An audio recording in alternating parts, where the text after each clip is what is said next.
लोग बाहर तो दिया जलाते हैं, पर अंदर की ज्योत कैसे जगेगी? अंदर का अंधेरा बाहर के दीप जलाने से कैसे दूर होगा? बाहर पूर्णिमा कितनी ही मनाए कोई, पर भीतर अंधकार रहेगा। इसलिए अंदर अगर ज्योत जगानी है, अंदर के बंद द्वारों को खोलना है, हृदय की वीणा के तार को झंकृत करना है, तो गुरु शरण ही है सुखकारी। बाकी संसार के भोगों को भोग कर जो सुखी होने की इच्छा करता है, वो तो ऐसा आदमी है कि मगरमच्छ की पीठ पर बैठकर नदी पार करने की बात सोच रहा है, बरसात की बूंदों को पकड़कर स्वर्ग में जाने की बात सोच रहा है, गत्ते की नाव बनाकर उसके द्वारा नदी पार करने की बात सोच रहा है। पानी पे खींची हुई लकीरें कब तक टिकेगी? रेती के बनाए हुए घरौंदे कब तक टिकेंगे? तिनकों और पत्तों के बनाए हुए घर जरा सी आंधी आते ही धराशायी हो जाएंगे, मिट जाएंगे। उनके द्वारा व्यक्ति कैसे सुरक्षित होगा? आम खाना चाहे और बबूल के पेड़ में हाथ डाले तो आम कहां से मिलेगा? कांटे चुभेंगे। इसलिए व्यक्ति को चाहिए कि खास अपना विवेक जगाए, ध्यान करे, अंतर यात्रा करे, तो ही उसका कल्याण होगा। नहीं तो संसार के भोगों को भोगने से सुखी होने की इच्छा करना, ये तो सल्फास की गोली पर चाशनी का लेप लगाकर उसको खाकर बोले मेरे को मजा आएगा। मजा आएगा? मर जाएगा। सजा आएगी, सजा। मजा क्या आएगा? बापूजी सुनाते थे पहले सत्संग में एक विनोदी दृष्टांत के 4 साहब लोग सैर करने गए, समुद्र किनारे पहुंचे, नाविक को कहा नाव में बिठा दूर दूर ले चल। नाव चली। पहले साहब ने पूछा क्यों भैया, अंग्रेजी जानता है तू? बोले नहीं। तो बोले 4 आना जिंदगी तेरी बेकार, तुझे अंग्रेजी नहीं आती? बोले नहीं साहब, मैं अखबार नहीं पढ़ता, पढ़ना जानता ही नहीं। तो बोले 4 आना दूसरी बेकार। तीसरे साहब ने पूछा कि तू फिल्म देखता है? बोले नहीं साहब, हमारे गांव में लाइट ही नहीं, बिजली नहीं। तो बोले 4 आना तीसरी। 12 आना जिंदगी बेकार। अब तेरा जीवन खाली 4 आना है, जीवन जीने का ढंग तू नहीं सीखा।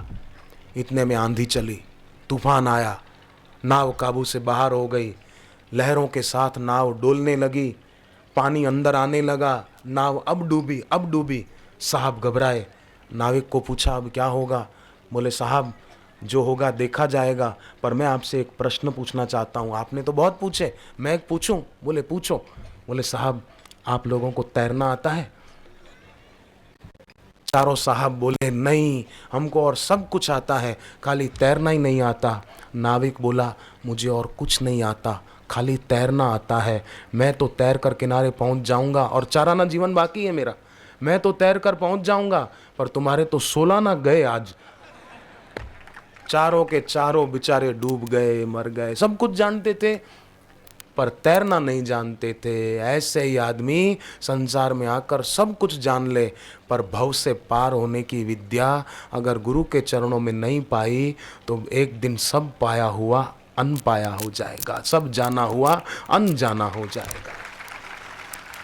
मृत्यु के एक झटके में सब पराया हो जाता है, सब छूट जाता है। एक आदमी मर रहा था तो अपनी पत्नी को, अंतिम सांस गिन रहा था, अपनी पत्नी को बोला कि अपना जो एक दूसरा मकान है वो छोटी बेटी के नाम कर देना। बोले नहीं, उसको क्या ज़रूरत है, उसकी शादी अच्छे घर में हुई है, वो मैं बड़ी बेटी को दूंगी। अच्छा तो अमुक जो पैसा है अपना, वो मेरे अमुक भाई को थोड़ा दे देना, उसको ज़रूरत है। बोले नहीं, उसको क्या ज़रूरत है, मैं मेरी बहन को दूंगी, उसको ज़रूरत है। अच्छा ये अमुक को दे देना। बोले उसको क्या ज़रूरत है, मैं अमुक को दूंगी। तो पति बोला कि मैं मर रहा हूं कि तू मर रही है? पत्नी बोली आप मर रहे हो। तो बोले कम से कम मेरे सामने तो हाँ कह दे, बाद में भले मुझे पता है तू मेरा कहा आज तक नहीं किया तो मरने के बाद क्या करेगी, तू मेरे सामने तो हाँ कह दे। अब वो करे कि न करे, पर संसार में हम इतना तो जरूर करें, सत्संग के द्वारा घर में पति पत्नी एक दूसरे को मदद रूप हो जाए। पत्नी पति को ईश्वर का रूप माने, पति अपनी पत्नी को देवी का रूप माने, कितना अच्छा होगा। पर पति पत्नी को अपशब्द कह दे, नहीं, जिस घर में सुलक्षणी नारी का अपमान होता है उस घर से लक्ष्मी चली जाती है। रावण इतना दुष्ट था फिर भी मंदोदरी पर हाथ नहीं उठाता था। और आज का आदमी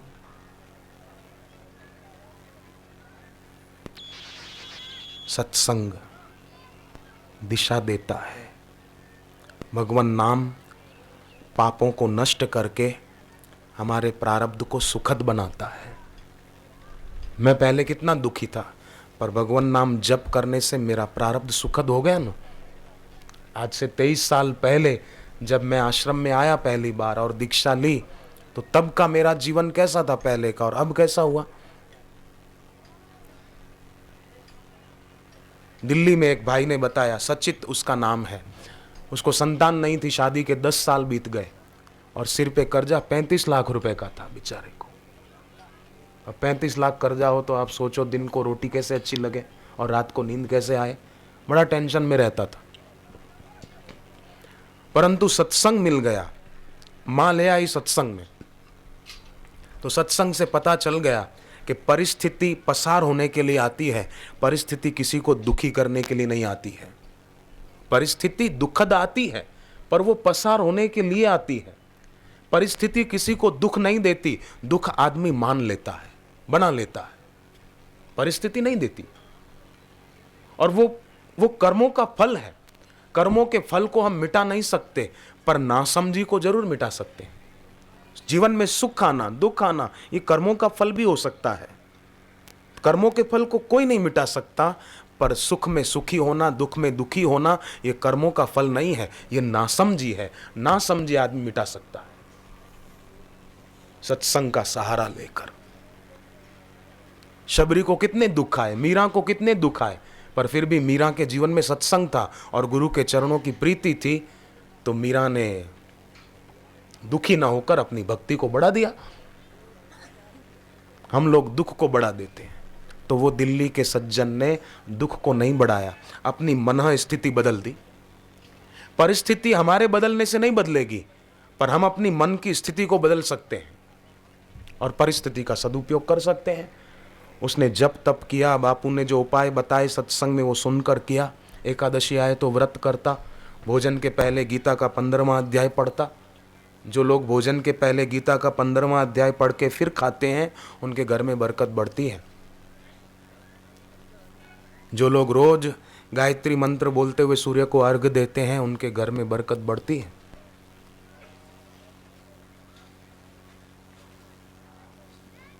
मात्र 3 वर्ष के अंतराल में उसने 35 लाख कर्जा उतार दिया मेहनत करके, खाली 3 साल में। और अब तो पिछले वर्ष उसको संतान भी हुई, पुत्र प्राप्ति भी हुई। 10 साल तक संतान नहीं थी, बापूजी के आशीर्वाद से संतान प्राप्ति भी हो गई। देखो, वर्तमान अगर आपत्तिग्रस्त है तो उसका मतलब ये नहीं कि भविष्य भी अंधकारमय है। अभी अगर किसी के जीवन में कोई कष्ट है, कोई कठिनाई है, तो उसका मतलब ये मत समझना कि सदैव कठिनाई ही रहेगी।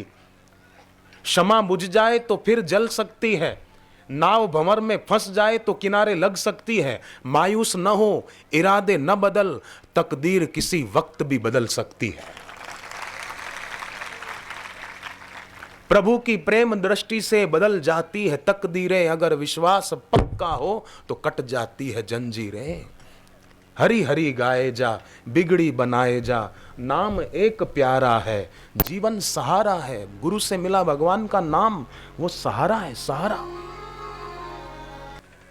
आशीर्वाद देखो मांगने से नहीं मिलता है, सामने वाले का व्यवहार ऐसा नम्रता और प्यार भरा होता है ना, तो गुरु का आशीर्वाद उस पर बरस जाता है। वैसे आशीर्वाद बरस रहा है पर वो झेल लेता है। कोई आदमी सिर झुकाए पर हृदय न झुके तो आशीर्वाद झेल नहीं पाएगा। एक महिला गई सिर पे घड़ा रखकर नदी किनारे पानी भरने को, 1 घंटा हो गया खड़ी रही। एक दूसरी बहन आई सिर पे घड़ा रखकर, उसने झुककर घड़ा पानी में डुबाया, भरकर चलती बनी। तो पहले से जो खड़ी थी उसने कहा, बहन मैं 1 घंटे से खड़ी हूँ, मेरा घड़ा नहीं भरा और तू तो भर के चलती बनी। बोले तू अकड़ू बनकर खड़ी है, जरा नीचे झुक, घड़े को पानी में डुबा, फिर देख कैसे नहीं भरता है। तो जो झुक जाता है, जिसका हृदय झुक जाता है गुरु चरणों में, वो तो भाई उनका आशीर्वाद झेल लेता है और महान बन जाता है, उसका जीवन उन्नत हो जाता है। तो ये अवसर मिला है प्रभु कृपा से, तो हम उसका पूरा लाभ उठाएं। एक बार भगवान नारायण ने लक्ष्मी को कहा कि लक्ष्मी देखो, दुनिया के सब लोग कैसे सुधर गए हैं, सब नारायण नारायण जप करने लग गए। लक्ष्मी माता ने कहा रहने दो रहने दो, नारायण नारायण कहने के पीछे भी उद्देश्य तो उनका यही है कि हमारे घर पर लक्ष्मी आ जाए। कोई आपको नहीं चाहते, सब मेरी प्राप्ति की इच्छा करते हैं। तो भगवान ने कहा लोग लक्ष्मी लक्ष्मी लक्ष्मी थोड़ा जप करते हैं, नारायण नारायण सुमरण करते हैं। बोले उसके पीछे भी उद्देश्य तो लक्ष्मी का ही है। अगर आपको विश्वास न हो तो परीक्षा करके देख लो। तो भगवान ने एक ब्राह्मण का रूप धारण किया, एक नगर में पहुँचे, सेठ का दरवाज़ा खटखटाया। सेठ ने दरवाज़ा खोला, पूछा क्या चाहते हो भूदेव। भगवान जो ब्राह्मण के रूप में आए थे कहा कि हम तुम्हारे नगर में भगवत कथा करना चाहते हैं, आयोजन करोगे। सेठ धर्मात्मा थे, व्यवस्था करा दी। भगवान स्वयं भगवत कथा करने लग गए। तो भीड़ लोगों की बढ़ने लगी, भीड़ बढ़ती गई बढ़ती गई। लक्ष्मी माता ने सोचा एक दिन के अब समय है उस नगर में जाने का। एक बूढ़ी माता जी का रूप लेकर लक्ष्मी माता उस नगर में जा पहुंची। दोपहर के 3 बजे थे। लोग अपने अपने घर को ताला लगाकर सत्संग पंडाल की ओर जा रहे थे। एक महिला ने घर को ताला लगाया था कि उस वृद्ध माता जी ने, जो लक्ष्मी माता थी, उन्होंने कहा बेटी मुझे बहुत प्यास लगी है, थोड़ा पानी पिला दे। तो वो महिला कहती है माता जी अभी तक कहाँ सो गई थी, हमारा सत्संग में जाने का समय हो गया। माता ने कहा बेटी भगवान तेरा भला करेगा, थोड़ा पानी पिला दे। उसने लोटे में पानी भर के दिया, माता जी ने पिया।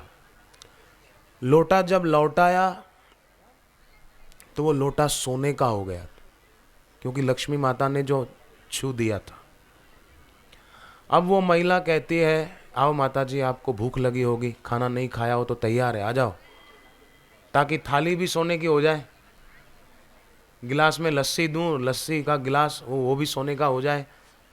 पर माता जी ने कहा नहीं बेटी तेरा कथा में जाने का समय हो गया, जा। वो महिला गई तो सही, परंतु और जो महिलाएं बैठी थी उसके आसपास उनको सारी बात बता दी। तो वो 4-5 महिलाएं भी चालू सत्संग में से उठ खड़ी हो गई, चली गई वो माता जी के पास। धीरे धीरे दूसरे दिन से कथा में संख्या कम होती गई। भगवान ने सोचा कि संख्या बढ़नी चाहिए, कम कैसे हो रही, क्या बात है।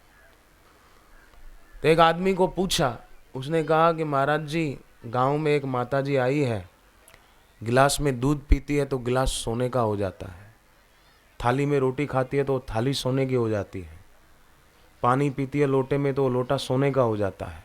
इसलिए सब लोग उस माता जी के पीछे पड़े हैं अपने अपने घर ले जाने के लिए, ताकि उनके बर्तन सोने के हो जाए।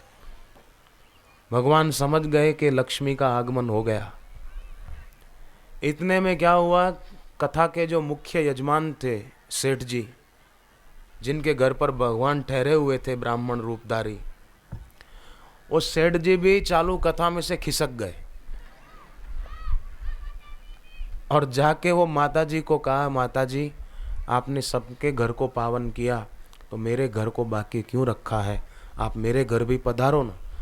तो माता जी ने कहा सेठ जी मैं सबसे पहले आपके घर ही आने वाली थी, पर आपने अपने घर पर जिस कथाकार संत को निवास दिया है उसको पहले घर से निकालो, तो मैं अभी आपके घर आऊँ।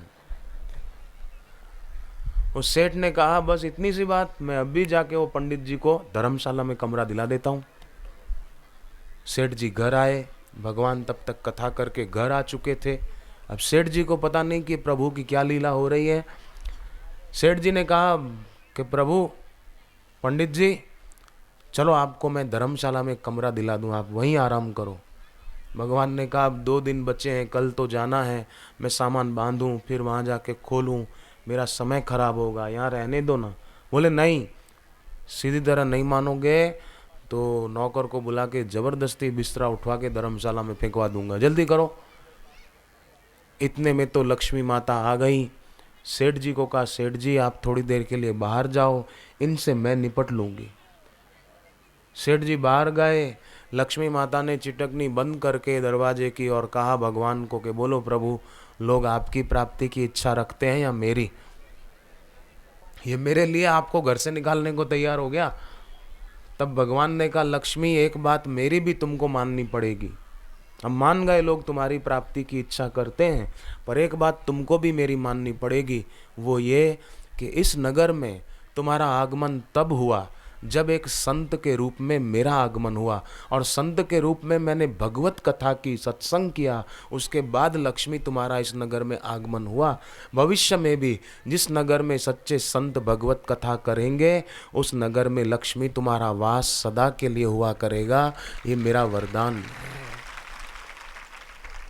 हरि सदा वसे तत्र यत्र भागवत जनाः गायन्ति भक्ति भावेन हरेर नाम कलियुगे। ये कलयुग है। कलयुग में आदमी के मन में कोई पाप आ जाए ना तो उस पाप का फल उसको नहीं मिलता है। हाँ, मन में आने वाली बुराई अगर क्रिया पर्यंत जाए तो पाप लगता है, पर मन में पाप आया और शरीर से वो बुरा काम न करे तो उसका फल उसको नहीं लगता है। पर मन से अगर पूजा करे, मन से अगर प्रार्थना करे, मन से अगर भगवान नाम जप करे तो उसका पुण्य उसको जरूर मिलता है। पर मन में अगर पाप आना नहीं चाहिए, अगर आ जाए, कलयुग है, अगर आ जाए तो उसका दोष नहीं लगता है। नाम जप करे तो उस दोष की निवृत्ति होती है। तुलसीदास जी ने रामचरितमानस में कहा कली कर एक पुनीत प्रतापा, मानस पुण्य हो ही नहीं पापा। कलयुग का एक बड़ा भारी पुनीत प्रताप है कि मन से अगर पुण्य किया जाता है, पूजा की जाती है, प्रार्थना की जाती है तो उसका पुण्य होता है, लाभ होता है।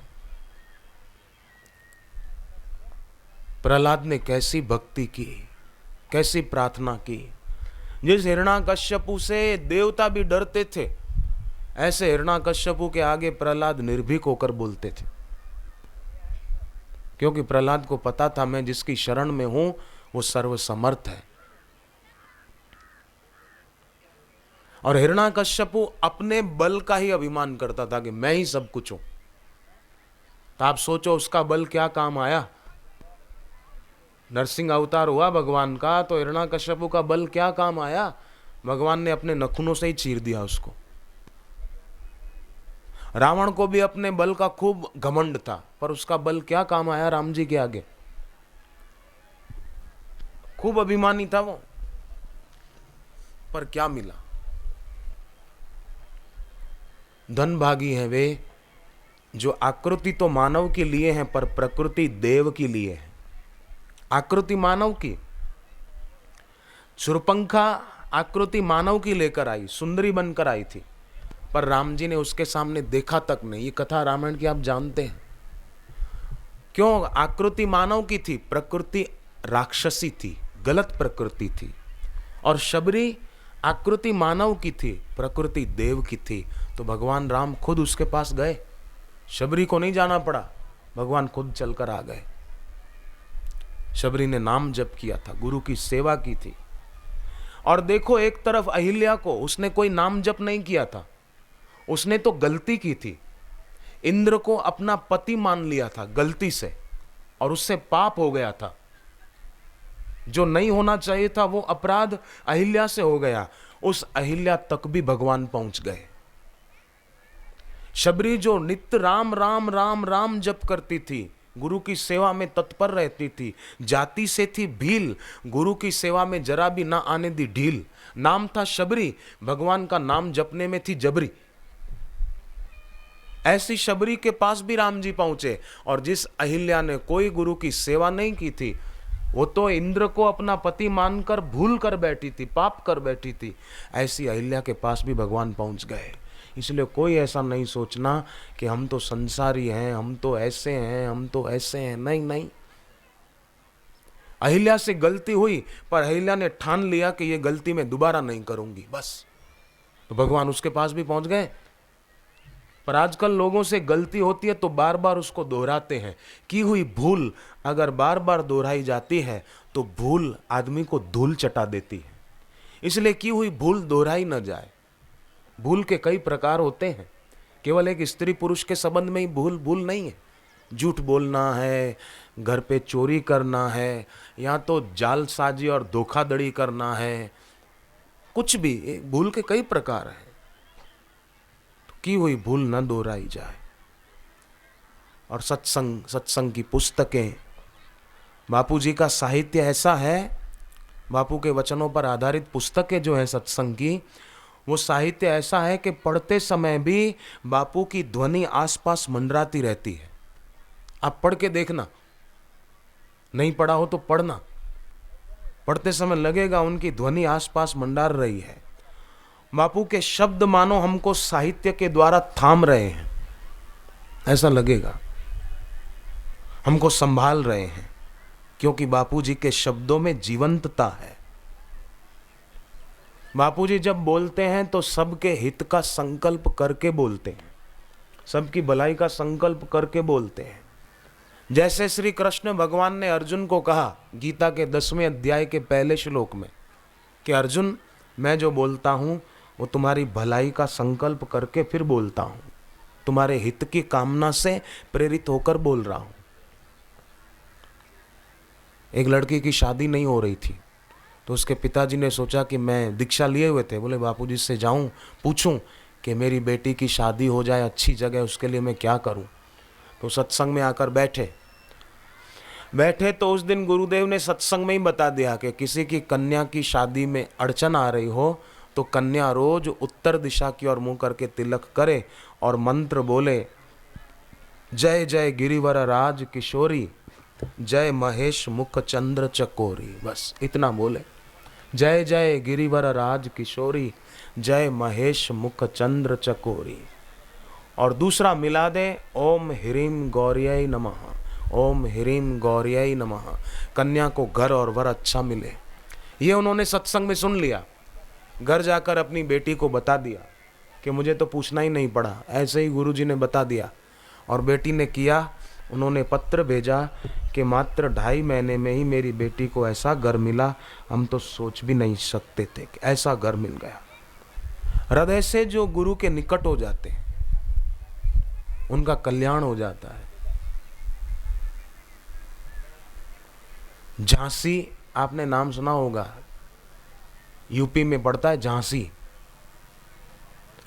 तो झांसी में हम गए थे, एक सज्जन ने बताया, कुलवंत सिंह उनका नाम, बोले मैं झांसी से बीना जा रहा था, बीना स्टेशन झांसी से बैठे, पंजाब मेल ट्रेन थी, एक बार गया, फिर दूसरी बार थोड़े दिन के बाद अपने व्यापार के काम से जाना था, रेलवे स्टेशन पहुंचा तो गाड़ी छूट चुकी थी। मैंने सोचा दौड़ के चढ़ जाऊं दूसरी ट्रेन, अब कब मिले न मिले। चढ़ने को गया पर बैलेंस नहीं बना पाया, गिर पड़ा नीचे और सीधा नीचे पटरियों की तरफ गया।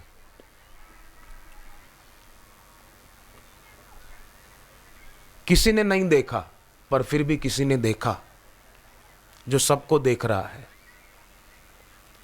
कण कण में बसा प्रभु देख रहा, चाहे पुण्य करो चाहे पाप करो, तिल तिल का लेखा होता है, चाहे पुण्य करो चाहे पाप करो। कण कण में बसा प्रभु देख रहा। तो बोले हम तो जप करते हैं, प्रार्थना करते हैं, पर हमारा मन नहीं लगता, तो प्रभु देख रहे हैं तो फिर भी हमारा मन क्यों नहीं लगा देते। देखो भगवान देख रहे हैं कि इससे जितना हो रहा है ये उतना कर रहा है, कोई बात नहीं, बाकी मेरी कृपा से हो जाएगा। हम तैयारी रखें अपनी, हम साधना जारी रखें, हम छोड़ न दें। देखो आप अपने बेटे से ये अपेक्षा नहीं करोगे, छोटा बच्चा हो 8-10 साल का, तो आप उससे ये अपेक्षा नहीं रखेंगे कि बेटा 50 किलो की गेहूं की बोरी उठाकर इधर से उधर रख दे। आप ऐसा चाहेंगे? ऐसा सोचेंगे क्या मेरा 10 साल का बेटा है, वो 50 किलो की चावल की या गेहूं की बोरी उठाकर उधर रख दे? नहीं, क्योंकि आप जानते हैं ये भी छोटा है, इतना वजन नहीं उठा पाएगा बेचारा। ऐसे ही भगवान भी जानते हैं कि इससे जितना हो रहा है ये कर रहा है, कोई बात नहीं, कर तो रहा है, वो राजी होते हैं।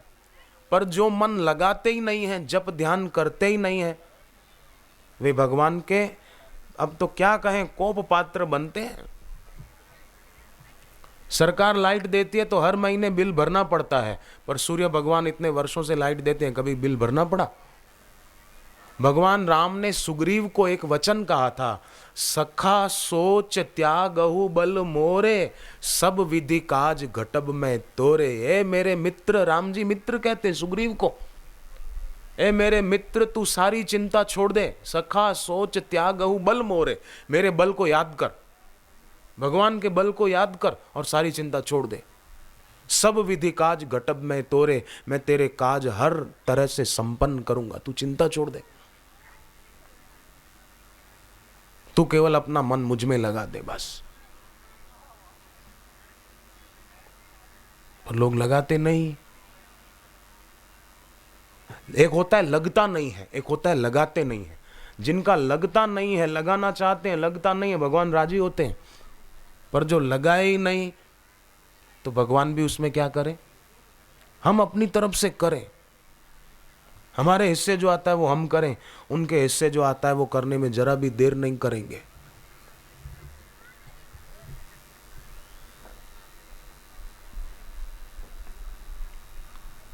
तो वो ट्रेन में नीचे गिर गए थे, गाड़ी पूरी पसार हो गई। बाद में लोगों का ध्यान गया, उन्होंने आवाज दी तो लोग आए, उनको मदद देकर उठाया। उनके सारे कपड़े फट गए थे पर उनको कुछ भी नहीं हुआ था। जरा सी खरोच कहीं आई बस, बाकी कुछ नहीं हुआ। कपड़े सारे फट गए।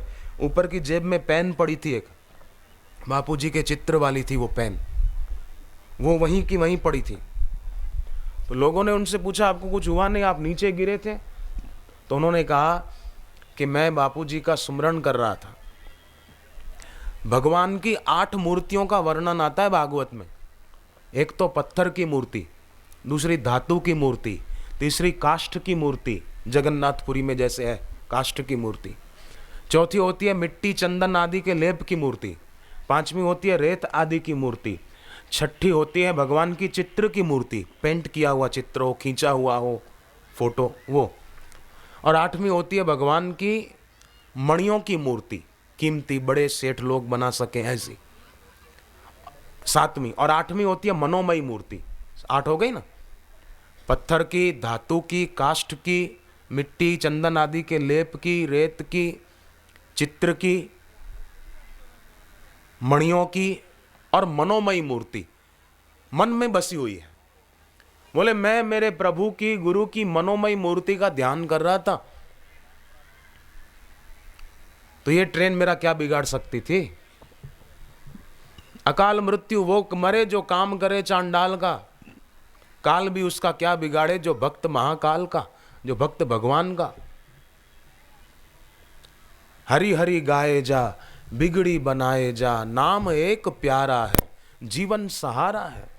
भगवान का नाम वो प्यारा है, गुरु से मिला हुआ नाम वो प्यारा है और जीवन का सहारा है, सबको सहारा देता है वो। कोई जपे बस।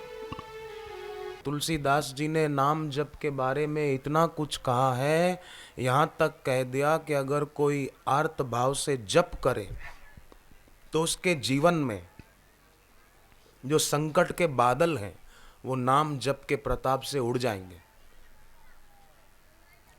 जपहि नाम जन आरत भारी, मिटहि कु संकट हो ही सुखारी। आदमी सुख पाता है आर्त भाव से जप करे। द्रौपदी ने आर्त भाव से पुकारा, दुशासन जब साड़ी खींच रहा था, आर्त भाव से पुकारा तो द्रौपदी की रक्षा कैसे हुई आप जानते हैं। ध्रुव ने आर्त भाव से जप किया, उसकी सौतेली मां उसको सताती थी, ओम नमो भगवते वासुदेवाय का जप किया सतत 6 महीने तक। भगवान कैसे प्रकट हो गए और ध्रुव को आशीर्वाद दिया। तो अभी अगर आपके किसी के जीवन में कोई कठिनाई है, कोई कष्ट है, तो डरना नहीं। बोले मेरे सिर पे कर्जा है, मैं क्या करूं, बड़ा परेशान हूं, डरो नहीं। गुरु मंत्र का जप करो, गजेंद्र मोक्ष का पाठ करो कि मेरे सिर से ये कर्जे का भार उतर जाए। रात को सो तो दक्षिण की ओर सिर करके सोया करो। सुबह स्नान करके रोज पूरब या उत्तर की ओर मुंह करके तिलक करो। हाँ, नहीं नहीं नहीं, वैर वै मनस्यता को विदाई देनी चाहिए। तुझ में राम, मुझ में राम, सब में राम समाया है। गीता में भगवान ने कहा द्वेष्टा सर्वभूतानाम, किसी के प्रति द्वेष न रखे। किसी से तू मैं हो जाए तो हरिओम तत्सत, बाकी सब गपसप। मन में ईर्ष्या की, द्वेष की गांठ न रखे। इन ग्रंथियों को उखाड़ फेंको।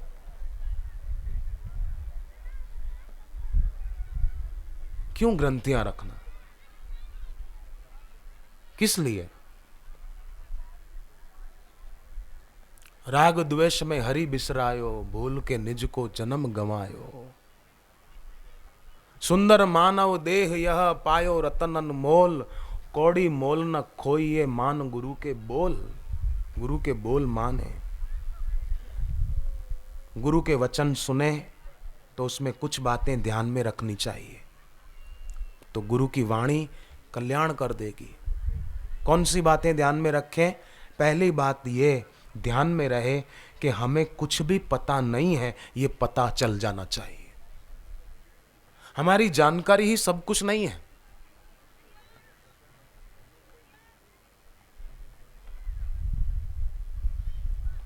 मैंने रामायण पढ़ी है, मैंने गीता पढ़ी है, नहीं नहीं, अपनी जानकारी को ही सब कुछ मत मानो। हमें कुछ पता नहीं है। हम गुरु चरणों में आए हैं। हम जो जानते हैं वो शब्द हैं, पर गुरु जो बोलते हैं वो केवल शब्द नहीं है, शब्दों में प्राण है, उनकी अनुभूति है, उनका आत्म साक्षात्कार की अनुभव की हुई वाणी है। गुरु की वाणी, वाणी गुर, वाणी विच अमृत सारा। तो एक बात ये, और गुरु की वाणी सुने, बापू जी की वाणी सुने तो निर्णायक होकर न सुने कि ये कहना चाहिए, ये नहीं कहना चाहिए था, ऐसा नहीं बोलना चाहिए था, ऐसा बोलना चाहिए था। निर्णायक होकर मत सुनो। सदगुरु की वाणी सुने तो निष्ठावान होकर के सुनो। वो जो कहते हैं वो मेरे लिए कल्याणकारी है बस। और दूसरी बात ये याद रहे कि हम अगर आनंद चाहते हैं, सुख चाहते हैं, तो उसके लिए बदले में क्या चुकाना चाहते हैं? बदले में अपनी मनमानी चुका दे, बस मनमानी छोड़ दे, बस कि आज से गुरुवर जो कहते हैं वही हम करेंगे। जैसी जीवन जीने की युक्ति वो सिखाते हैं, बताते हैं, ऐसा जीवन बनाएंगे बस। हाथ में कंकड़ पत्थर हो तो हीरे मोती कैसे पकड़ सकेंगे? आप धरती पर खड़े हो, आपको एक कदम आगे बढ़ाना है तो जो धरती पर कदम रखा है वो धरती छोड़नी पड़ेगी, फिर कदम आगे बढ़ा सकोगे। बिना छोड़े जहां खड़े हैं आप, वो जगह छोड़े बिना आगे कैसे बढ़ सकोगे? मंजिल पर कैसे पहुंच पाओगे? तो अपनी मनमानी को छोड़ना पड़ेगा। और वो जैसा कहते हैं ऐसा अगर करते रहेंगे तो अर्जुन ने भगवान का कहा किया तो अर्जुन युद्ध में बाजी जीत गए। हम भी उनका कहा करें।